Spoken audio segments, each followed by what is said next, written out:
Vamos a comenzar el programa de hoy hablando de Cuba, precisamente de Cuba, donde la campaña es permanente. La campaña de los enemigos de la Revolución Cubana no han cesado en estos últimos 52 años, pero hay un invento que han hecho, un episodio que se llama Las Damas de Blanco.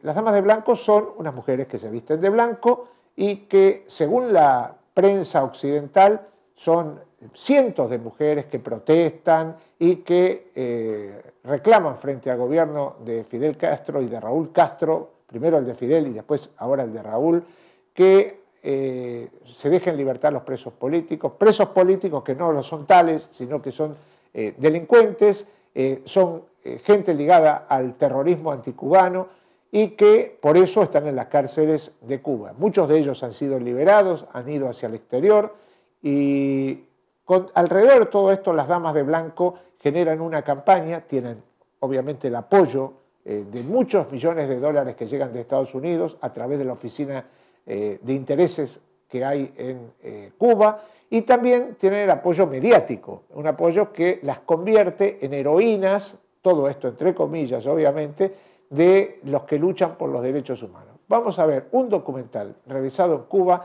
sobre qué son realmente las Damas de Blanco. Tuvo cosas tan sagradas que defender, ni convicciones tan profundas por las cuales luchar. Nos acompaña la convicción más profunda de que las ideas pueden más que las armas, por sofisticadas y poderosas que éstas sean.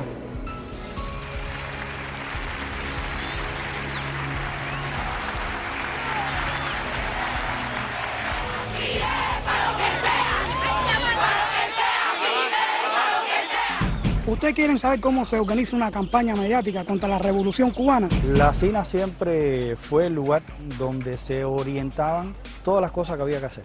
Marta Beatriz nos entregaba dólares para 18 mujeres.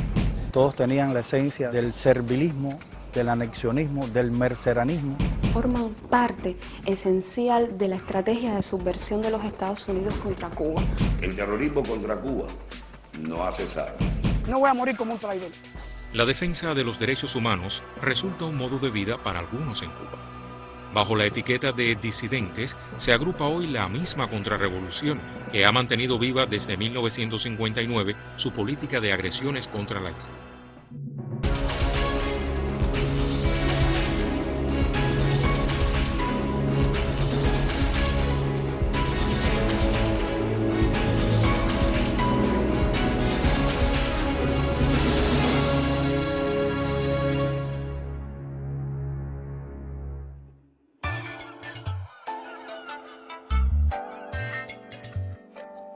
Mi nombre es Moisés Rodríguez, vivo en Santiago de Las Vegas, trabajo en la aduana del Aeropuerto Internacional José Martí.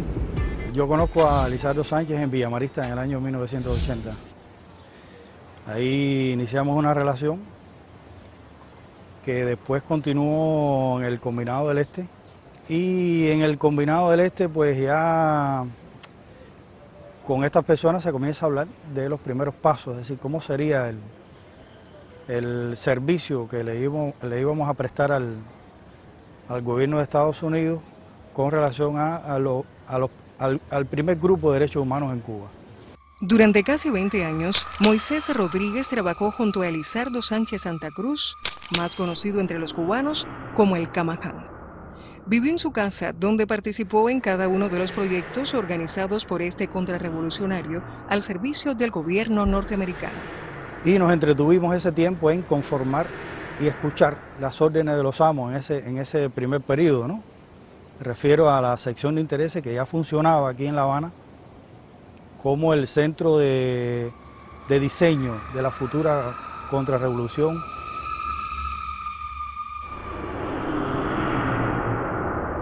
Yo establecí mis primeros vínculos con la contrarrevolución en el año 2001. En el Comité Pinero Pro Derechos Humanos. Esto es un grupúsculo contrarrevolucionario asentado en el municipio especial Isla de la Juventud. Para los cubanos que lo recuerdan no con agrado, su voz tiene hoy otro rostro. Desde las filas del enemigo, Carlos Manuel Serpa Maceira reportaba el bregar de la contrarrevolución interna. Posteriormente paso a la Fundación Isla de Pino de Derechos Humanos y Fomento Territorial, que es otro grupúsculo contrarrevolucionario que estaba asentado allí. Yo ya cuando comienzo en la fundación comencé de vocero y ahí, bueno, comencé a dar mis reportes para la radio Martí. De Isla de Pinos, el periodista independiente Carlos Serpa Maceira. Desde La Habana, Carlos Serpa Maceira, director de la Unión de Periodistas Libres de Cuba, denuncia las acciones de la policía política. Carlos Serpa Maceira visitó el lugar y nos trae detalles. Periodista independiente Carlos Serpa Maceira denuncia que nuevamente Un saludo a la audiencia del programa Contacto Cuba de Radio Martí. Desde La Habana, un reporte en exclusivo del periodista independiente Carlos Serpa Maceira. En mi caso, ellos me fabricaron. Yo soy el coordinador nacional del proyecto cívico cultural Julio Tanteciel. Quien lo está financiando es el conocido terrorista Ángel de Fana Serrano, quien cumplió 20 años aquí en las cárceles nuestras por actividades terroristas. Ahora se quiere dar de pacifista. Soy el director de la Biblioteca Independiente Ernest Hemingway. También soy el director de la Unión de Periodistas Libres de Cuba. Aquí existen 5 personas, pero yo soy el único que hago todo, porque lo de ellos es irse del país, obtener un aval político y poder emigrar hacia los Estados Unidos. Quien nos está financiando es el Directorio Democrático Cubano. Soy el vocero del Frente Nacional de Resistencia Cívica y Desobediencia Cívica en Cuba. Soy miembro de su junta directiva también. Esto, quien lo está financiando, también es el Directorio Democrático Cubano. También está Más por Cuba, que esta es una organización que dirige Sid Biriondo, una conocida connotada contrarrevolucionaria del exterior, y otras organizaciones contrarrevolucionarias de Miami, integran lo que ellos le han llamado la Asamblea de la Resistencia. Fui nombrado enlace nacional de los gobiernos de oposición. Esto de los gobiernos de oposición, quien lo dirige desde Puerto Rico, Enrique Blanco. Incluso Enrique Blanco es el que me administra el blog, el Guayacán cubano. Fui representante de la brigada 2506 aquí en Cuba. Cuando yo fui representante de la brigada 2506, recibí teléfonos móviles, financiamiento para actos provocativos aquí en nuestra patria. Soy el corresponsal de la revista Misceláneas de Cuba. Así como se fabrica un disidente. Aquí ni al bibliotecario independiente que hayan fabricado, ni al supuesto opositor, ni al supuesto defensor de los derechos humanos, ni al supuesto periodista independiente, a ninguno les anima el amor a Cuba. Han vendido su alma al diablo. Realmente planificaron algo que salió mal al final, o que ha salido mal, que es crear la contrarrevolución a partir de estos elementos, es decir, me refiero a los que integraron aquel primer grupo de derechos humanos, Comité Cubano Pro Derechos Humanos, a partir de la formación de cada cual. Esto trajo como consecuencia que en muy poco tiempo fuera un desastre.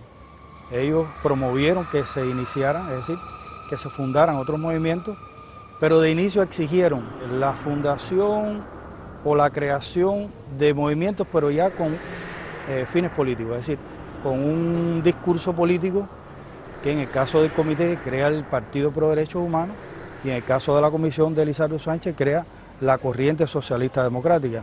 A partir de la década de los 80, principio de la década de los 80 específicamente, con el lanzamiento por el presidente Ronald Reagan del llamado Proyecto Democracia, donde se plantea una lucha abierta y frontal contra el comunismo, se estimula dentro de la estrategia de subversión contra Cuba y de otros países del antiguo campo socialista el empleo de métodos dirigidos al aprovechamiento del tema de los derechos humanos, de la lucha supuestamente civilista, de corte pacífico, y esto viene respaldado de algún modo por instituciones y tanques pensantes dentro del gobierno de los Estados Unidos que buscan, por una parte, ocultar el rostro del gobierno de ese país detrás de estas maniobras, pero al mismo tiempo estimular el uso de estos métodos. Como es de suponer, en Cuba este ajuste de estrategia se refleja, por ejemplo, con la creación del Comité Pro Derechos Humanos por el contrarrevolucionario Ricardo Bofill Pagés. Y una de las cosas que me llama el interés en esto de los derechos humanos Es la cosa de la connotación periodística que tiene redactar cosas. Como si tuviera una pregunta ahí. Sí. Y si hubiera esta posibilidad, yo te entiendo lo que tú, o sea, ser un cronista de estos problemas y... Vivir de esto, chicos, vivir de esto sin grandes pretensiones. Yo tengo la experiencia, es decir, la agradable experiencia de haber conocido en todos estos años a casi todos, para no decir todos. Y te podría afirmar aquí en estos momentos de que no conocí a uno realmente sincero.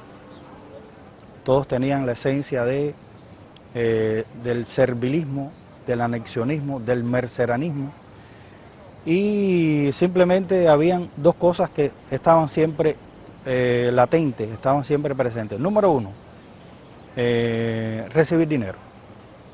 Y número dos, irse de Cuba. La esencia no ha variado. La contrarrevolución interna no es un fenómeno espontáneo ni autóctono. Es la expresión de la política anticubana que Estados Unidos ha estimulado a través de una red de grupos, instituciones y organizaciones bajo el mismo esquema de subversión aplicado contra la Unión Soviética y demás países socialistas de Europa. En su estrategia para destruir la revolución, la mayoría de estos grupos se ha autodefinido como defensores de los derechos humanos. Y aunque se intenta modificar su apariencia para presentarlos como exponentes de la llamada sociedad civil que pretenden fomentar en Cuba, para nadie es un secreto el servilismo de sus miembros a la Casa Blanca. Los grupúsculos contrarrevolucionarios internos efectivamente forman parte esencial de la estrategia de subversión de los Estados Unidos contra Cuba. ¿Por qué? Porque son utilizados en función de intentar crear focos de tensión internos, de proyectar la imagen de que en Cuba existe una oposición interna organizada, pero también de construir en estos ambientes supuestos líderes que fabrican a través del financiamiento de gobiernos extranjeros, de campañas mediáticas, pero también de la entrega de premios para el supuesto reconocimiento de la labor como luchadores de los derechos humanos. A lo largo y ancho de Cuba, la contrarrevolución me llama a mí para inventar supuestos actos de provocación. Ha llegado un momento en que le he dicho a estos contrarrevolucionarios, no, porque si la policía me dio golpe, que si la seguridad del Estado me llevó preso, yo he ido con mi grabadora y cuando le he puesto la grabadora se me han tirado en plancha. Está comprobado que tienen el objetivo sencillamente es emitir denuncias falsas contra la revolución. Denuncias falsas, denuncias que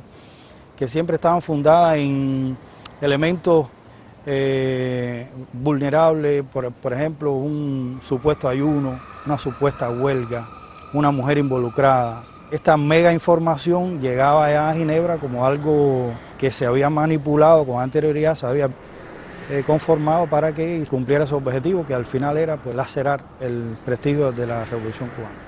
Conformada por una extraña naturaleza profundamente antipatriótica, la contrarrevolución se ha distinguido por el carácter terrorista de muchos de los planes y proyectos que concibe.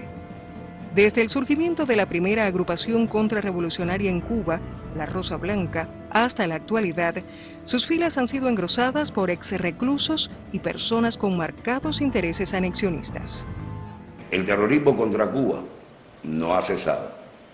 Según el propio Noam Chomsky, Cuba es el país que más ha padecido el terrorismo a lo largo de su historia. A partir del 1 de enero del 59 empezó una guerra sucia y limitada contra Cuba, que tuvo sus determinadas etapas.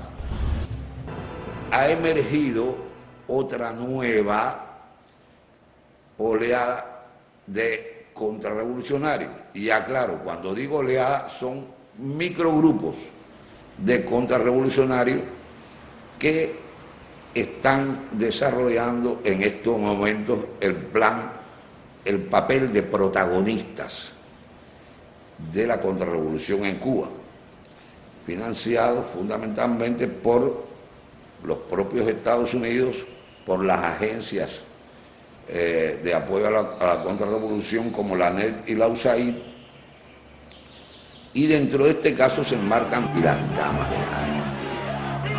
Supuestamente ellas están pidiendo la libertad de sus familiares encarcelados que son mercenarios. Realmente las damas de blanco tienen otro objetivo. Son hoy una punta de lanza desde el exterior en contra de la revolución cubana. Que las damas de blanco con sus caminatas puede ser la llamita que prenda esa explosión cultural.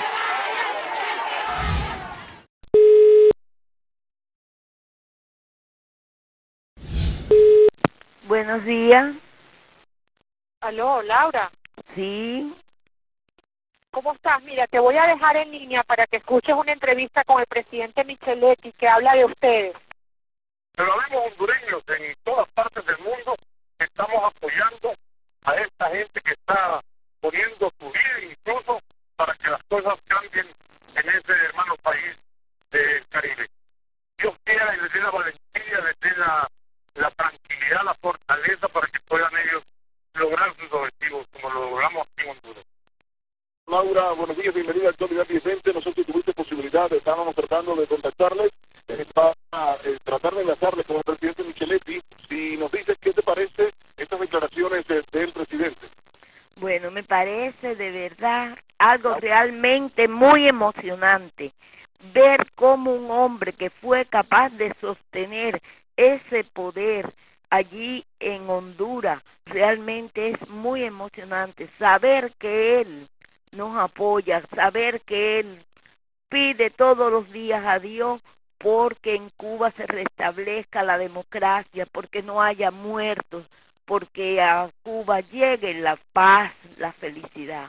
Realmente me siento muy emocionada. Las damas blancas están siendo financiadas desde el exterior por la Fundación Nacional Cubano-Americana. Cada vez que ellos van a realizar una de sus provocaciones, le envían dinero. Y ha habido problemas, disturbios entre ellas, conflictos por el problema del dinero. Nosotras hemos llegado sin problema aquí al combinado. Estamos aquí en la entrada, vienen muchos guardias corriendo.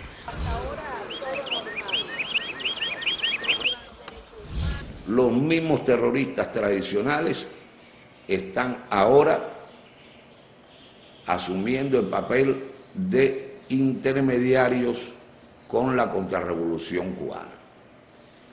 No solo por mantener el protagonismo ante el deterioro de imagen que han tenido, sino también para participar en la repartición del dinero. Marta Beatriz nos ha hecho llegar algunos obsequios de una organización que ya todas conocemos, que siempre nos hace llegar algunos regalos, y es la Fundación Jurídica Rescate. Fundación Rescate Jurídico, organización anticubana inscrita en el registro de corporaciones del Departamento de Estado de la Florida. Su principal directivo es el terrorista Santiago Álvarez Fernández Magriñá, quien propició la entrada ilegal de Posada Carriles a Estados Unidos, de quien es uno de los más estrechos colaboradores. Ha financiado las actividades de la contrarrevolucionaria Marta Beatriz Roque a través del ex jefe de la sección de intereses de Estados Unidos en La Habana, Michael Parney. Ustedes habrán observado que eran $2.400 para 18 mujeres que ellos mismos allí lo plantearon. Marta Beatriz nos entregaba algo, nosotros nos decían que era de la Fundación Rescate Jurídico.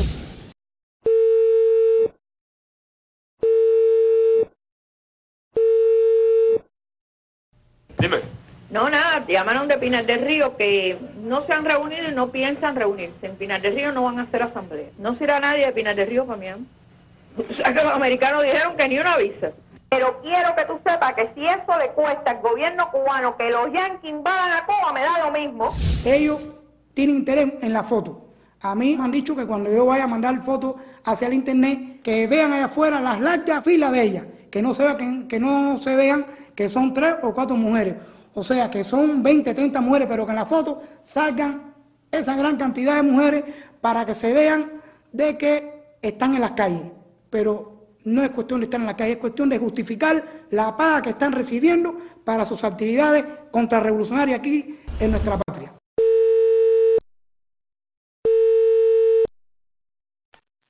Jorge, Jauri. ¿Qué pasa, mi hermanito? ¿Cómo tú estás? Bueno, bien, ¿Cómo no. está todo? No, por aquí tengo un reporte, Jauri. Quería darle algo a usted para Contacto Cuba de lo que pasó ayer aquí en La Habana con las damas de blanco. Sí, mi hermanito, no, es que, oye, si alguien históricamente ha estado al lado, cuando se les dé un reconocimiento a las damas de blanco, por lo menos mi opinión, deben darte un reconocimiento a ti, porque has estado ahí al lado de ella, cubriendo y dando un ejemplo de lo que es el periodismo independiente en su expresión máxima de cubrir en la escena, como tú dices, ¿no? Periodismo de barricada. Un terrorista de la magnitud de Posada Carriles, ¿qué hace en una marcha a favor de las damas de blanco cuando tiene las manos ensangrentadas? ¿Ustedes quieren saber cómo se organiza una campaña mediática contra la Revolución Cubana? Ahora yo voy a llamar a Radio Martí y ustedes verán cómo ellos me vuelven la llamada para acá y yo voy a informar una cosa que no me ha sucedido y cómo sin confirmar y sin verificar nada, ya ellos están en campaña mediática contra la Revolución Cubana.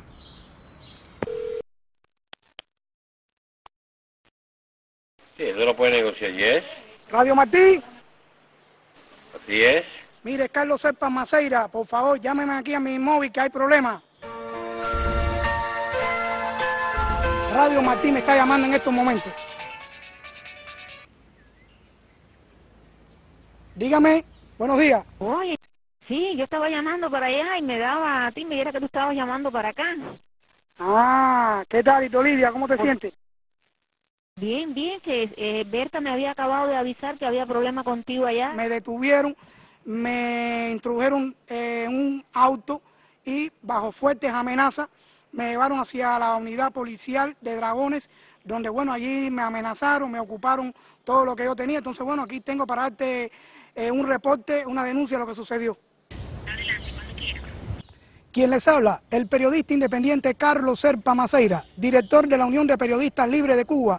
Estoy denunciando a través de Radio Martí de que en horas de la mañana de este 14 de mayo, cuando yo me encontraba, como ustedes ven, de nuevo la mentira de los enemigos dentro y fuera. Esta es una forma de cómo se hace una campaña mediática. Radio Martí no confirma nada. Aquí usted ve mi memoria, que la tengo aquí. Ellos no confirman nada y ya están diciendo que lo van a sacar en los noticieros.